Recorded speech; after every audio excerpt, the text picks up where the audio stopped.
Você fala English? Right or wrong? यदि तपाईलाई Portuguese भाषा बोल्न आएन भने माथि भने जस्तै गरी Você fala English भनेर अनुरोध गर्दै हुनुहुन्छ भने अब चाहिँ सचेत हुनुहोला, किनकि तपाईले यसरी बोल्दा पोर्तुगिज भाषामा शिष्टता ठानिदैन, अर्थात् यो वाक्य रुड बन्न जान्छ। जस्तो उदाहरणको लागि बोल्नु भन्ने शब्दलाई हेरौं। बोल्नुलाई पोर्तुगिज भाषामा फालार भनिन्छ। यो फालार चाहिँ मेन भर्ब हो। यो मेन भर्बलाई विभिन्न रूपमा परिवर्तन गर्न सकिन्छ। अब Você fala English भन्दा ठिक हुन्छ कि हुँदैन भन्ने कुरा बुझ्नको लागि म यहाँ केही उदाहरणहरू प्रस्तुत गर्दछु। त्यो उदाहरणको सहायताले हेरौं यो चाहिँ के हुँदो रहेछ भनेर। जस्तो म अंग्रेजी बोल्छु। अब म अंग्रेजी बोल्छु भनेर यो चाहिँ वर्तमान कालमा भन्दाखेरि पोर्तुगिज भाषामा चाहिँ के भनिन्छ हेरौं। यो फालो इंग्लिश भनियो। यो फालार चाहिँ फालोमा परिवर्तन भयो। कसले भन्दा एउले यसलाई परिवर्तन गर्यो र एउ फालो इंग्लिश भयो। एउ फालार इंग्लिश हुँदैन। त्यस्तै गरेर अर्को एउटा उदाहरण पनि हेरौं। तिमी अंग्रेजी बोल्छौ, अर्थात् यसलाई क्वेशन मार्क पनि बनाउन सकिन्छ। तिमी अंग्रेजी बोल्छौ भन्न पनि भन्न सकियो। यहाँ चाहिँ मैले क्वेशन बेगरको प्रश्न बेगरको बनाएको छु भने यसलाई चाहिँ पोर्तुगिज भाषामा के भनिदो रहेछ हेरौं। तु फालास इंग्लिश। यहाँ हेर्नुहोस् फालारलाई फालासमा परिवर्तन गर्यो। कसले भन्दा यो तु भन्ने प्रनाउनले। यो चाहिँ पोर्तुगिज भाषामा आफ्ना परिवारका सदस्यहरूलाई, त्यस्तै आफूभन्दा साना नानीहरूलाई र आफूले चिनेका साथीहरू कलिगलाई मात्रै, आफ्ना साथीभाइहरूलाई मात्र भन्नको लागि प्रयोग हुन्छ। यो फालास भन्ने चाहिँ यसरी प्रयोग हुन्छ। अरूलाई भन्दाखेरि चाहिँ यो चाहिँ शिष्टता जनाउँदैन र रुड हुन्छ।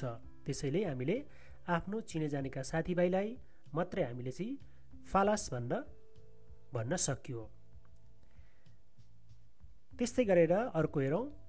ऊ यो चाहिँ पुरुष भयो भने उनी चाहिँ महिला भइन्। अनि ऊ अंग्रेजी बोल्छ, त्यस्तै उनी अंग्रेजी बोल्छिन्, अर्थात् यसलाई उहाँ अंग्रेजी बोल्नुहुन्छ भन्न पुरुष र महिलालाई पनि भन्न सक्यो। अब यसलाई पोर्तुगिज भाषामा हेरौं। एल फाला इंग्लिश, अर्थात् पुरुष ऊ अंग्रेजी बोल्छ, अर्थात् उहाँ पुरुष अंग्रेजी बोल्नुहुन्छ भने त्यस्तै महिला एला फाला इंग्लिश, उनी अंग्रेजी बोल्छिन्, अर्थात् महिला उहाँ चाहिँ अंग्रेजी बोल्नुहुन्छ भन्न यसरी भन्यो।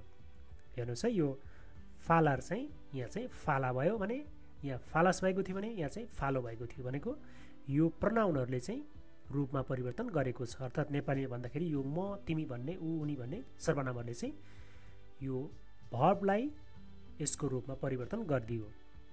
मैले चाहिँ तपाईलाई यो वर्तमान कालमा मात्रै भनिरहेको छु, प्रेजेन्ट टेन्समा। भने अब यहाँ म प्रस्तुत गर्न गइरहेको छु कि हामीले Você fala English भनेको चाहिँ कुनै सरकारी अफिसमा जाँदाखेरि हामीले त्यो बोलिरहेका हुन्छौँ कि हामीलाई पोर्तुगिज भाषा बोल्न आउँदैन। अनि गुगल ट्रान्सलेट गर्दाखेरि चाहिँ गुगलमा ट्रान्सलेट गर्दा चाहिँ के आउँछ त Você fala English भने यो ब्राजिलियन खालको आउँछ।